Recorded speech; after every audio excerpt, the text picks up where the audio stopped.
सहारा रेगिस्तान की खामोश रेत आज भी उन 86 लोगों की चीखों की गवाह है। जब मौत एक झटके में नहीं बल्कि 31 दिनों तक तड़पा कर आती है तो इंसान जानवर बन जाता है। पेश है फ्लाइट DM 456 के उस सफर की कहानी जो कोई हादसा नहीं बल्कि एक कॉर्पोरेट मर्डर था। तारीख थी 21 फरवरी 1996। काहिरा इंटरनेशनल एयरपोर्ट पर सुबह के ठीक 9:30 बज रहे थे और बोइंग 737 अपनी उड़ान के लिए तैयार था।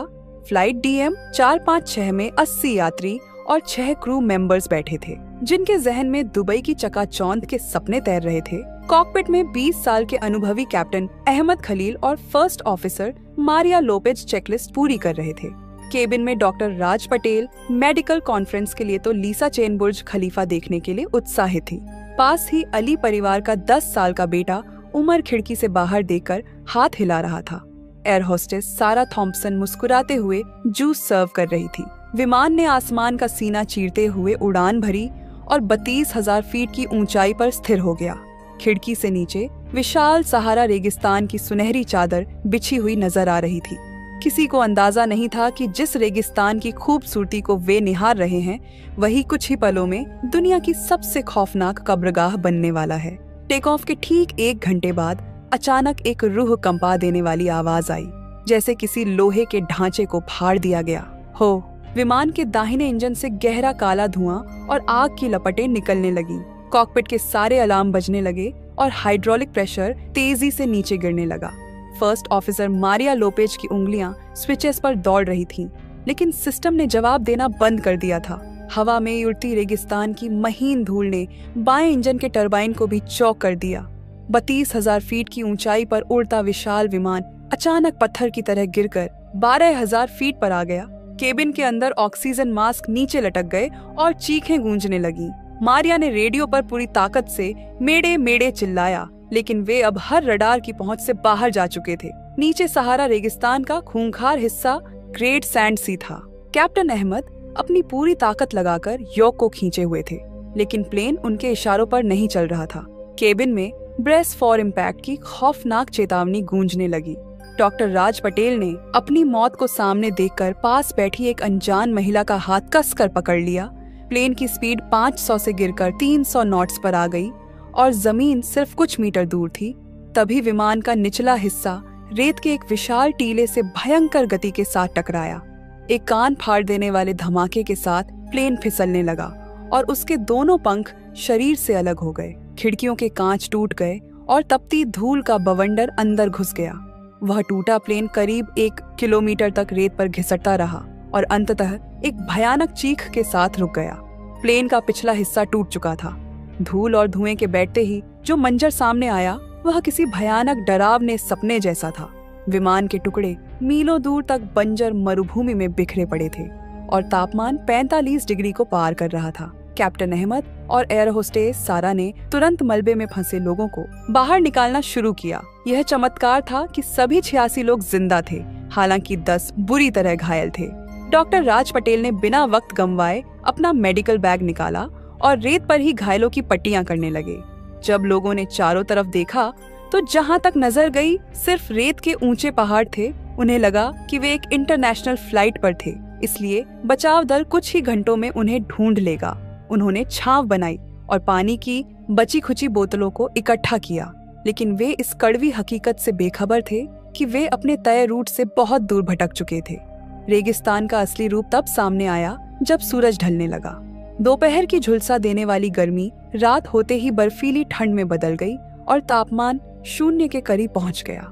रात के घुप अंधेरे में दूर से आती रेगिस्तानी भेड़ियों की खौफनाक आवाजों ने दहशत पैदा कर दी। अगली सुबह सारा ने हिसाब लगाया तो पता चला कि 86 लोगों के लिए केवल 3 दिन का राशन और पानी बचा है। कैप्टन अहमद ने इमरजेंसी सैटेलाइट फोन चालू करने की 1000 कोशिशें की, लेकिन क्रैश में बैटरी डैमेज हो चुकी थी और कोई सिग्नल नहीं था। लोग घंटों आसमान की तरफ देखते कि कोई हेलीकॉप्टर आएगा, लेकिन आसमान निर्दयी था। 5वें दिन के आते आते पानी की कमी से लोगों के होंठ फटने लगे और उसी दिन पहली मौत हुई। क्रैश का सदमा और डिहाइड्रेशन बर्दाश्त न कर पाने के कारण एक बुजुर्ग यात्री ने दम तोड़ दिया। उनके शव को दफनाते वक्त किसी की आंखों में आंसू नहीं थे। क्योंकि शरीर में आंसू बनाने के लिए पानी ही नहीं था। 10 दिन बीत चुके थे और अब सहारा अपनी सबसे क्रूर चालें चल रहा था। 86 लोगों का वह समूह घटकर सिर्फ 60 रह गया था। सूरज की तेज धूप से स्किन बुरी तरह झुलस रही थी और आंखों में इन्फेक्शन फैल रहा था। कैप्टन अहमद ने कुछ लोगों का दल बनाकर पानी की तलाश की, लेकिन रेगिस्तान के भयानक भ्रम मिराज ने उन्हें पागल कर दिया। दूर पानी दिखता, पर पास जाने पर सिर्फ रेत मिलती। डॉक्टर राज बेबसी से देख रहे थे कि पानी की कमी से लोगों के गुर्दे फेल हो रहे थे और वे खून की उल्टियां कर रहे थे। मासूम उम्र की आंखें अब गड्ढों में धंस चुकी थीं और अली परिवार उसे सीने से लगाए मौत का इंतजार कर रहा था। खाने का आखिरी निवाला दिनों पहले खत्म हो चुका था। भूख ने इस कदर मजबूर कर दिया कि लोग विमान की सीटों से लेदर फाड़कर चबाने लगे। हर रात एक खामोश कातिल की तरह आती और सुबह नई लाशें छोड़ जाती।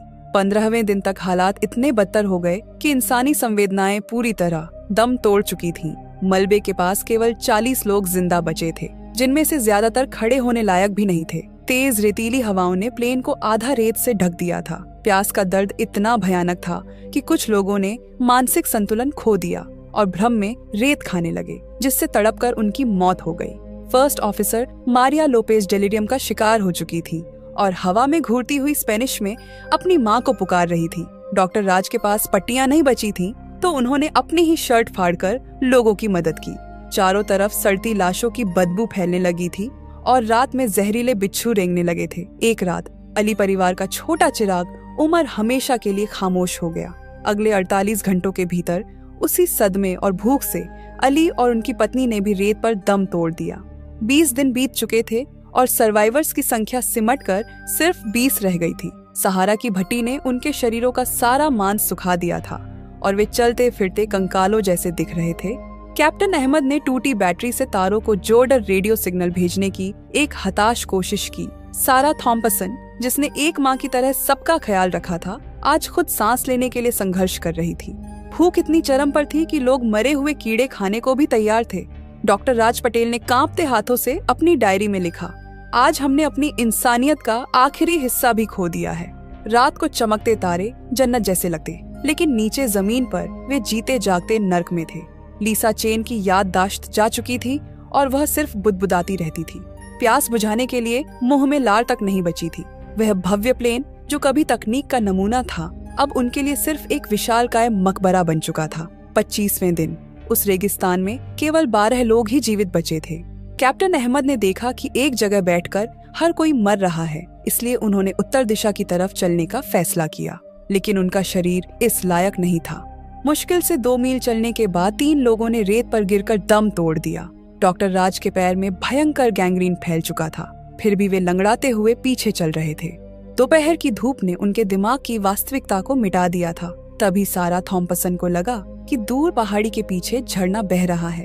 वह मुस्कान के साथ उस सुलगती रेत की तरफ दौड़ी, मुंह के बल गिरी और फिर कभी नहीं उठी। अब अहमद और राज के पास एक दूसरे के अलावा कोई नहीं था। सूर्यास्त के समय सूरज का रंग इतना गहरा लाल था जैसे वह बेगुनाह लोगों के खून से नहाया हो। हार मानकर वे वापस उसी मलबे की तरफ लौट आए। 30वें दिन तक 86 लोगों की भीड़ में से केवल 5 जिंदा रूहें बची थीं, जिन्हें जीवित कहना विज्ञान को चुनौती देने जैसा था। वे मलबे की परछाई में सिमटकर लेटे हुए थे। कैप्टन अहमद की आंखों की रोशनी पूरी तरह जा चुकी थी और डॉक्टर राज का शरीर हिलने डुलने से लाचार था। उनके ऊपर आसमान में गिद्ध मंडरा रहे थे, जो उनके आखिरी सांस लेने का इंतजार कर रहे थे। लीसा चेन और 2 अन्य यात्री भी वहीं निढाल पड़े थे। किसी के गले में आवाज पैदा करने की नमी नहीं बची थी। अचानक एक तेज रेतीला तूफान उठा, जिसने रेत उड़ाकर उन चेहरों को बाहर कर दिया जिन्हें उन्होंने हफ्तों पहले दफनाया था। कैप्टन अहमद ने कमजोर हाथों से डॉक्टर राज का हाथ पकड़ा और फुसफुसाए, शायद हम कल का सूरज नहीं देखेंगे। राज ने अपनी सूज चुकी आंखें बंद कर ली। अब वे सिर्फ एक ऐसी मौत की दुआ कर रहे थे जिसमें और दर्द न हो। 31वें दिन की सुबह सहारा रेगिस्तान में मौत जैसा सन्नाटा पसरा था। मलबे के पास पड़े वे 5 सर्वाइवर्स अब लाशों से अलग नहीं दिख रहे थे। उनके शरीरों पर सिर्फ धूप से जली काली चमड़ी लिपटी थी। उनकी सांसें इतनी उथली थीं कि महसूस भी नहीं हो रही थीं। उन सभी की आंखों के सामने उनके परिवारों के चेहरे और पुरानी यादें किसी फिल्म की तरह चल रही थीं। तभी हवा में थप थप थप की एक भारी मशीनी आवाज गूंजी।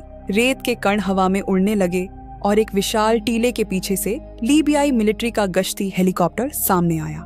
हेलीकॉप्टर के पायलट ने जब नीचे उस विशालकाय मलबे और बिखरी लाशों को देखा तो वह सुन्न रह गया।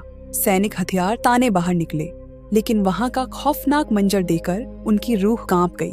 तभी एक सैनिक ने कंकाल जैसे एक इंसान का हाथ हिलते देखा। 31 दिनों बाद जब दुनिया उन्हें मरा मान चुकी थी, तब सहारा की उस खूनी रेत से 5 इंसानों को जिंदा निकाला गया। लेकिन इस कहानी का असली और सबसे खौफनाक हिस्सा तब शुरू हुआ जब वे पांचों अस्पताल में होश में आए।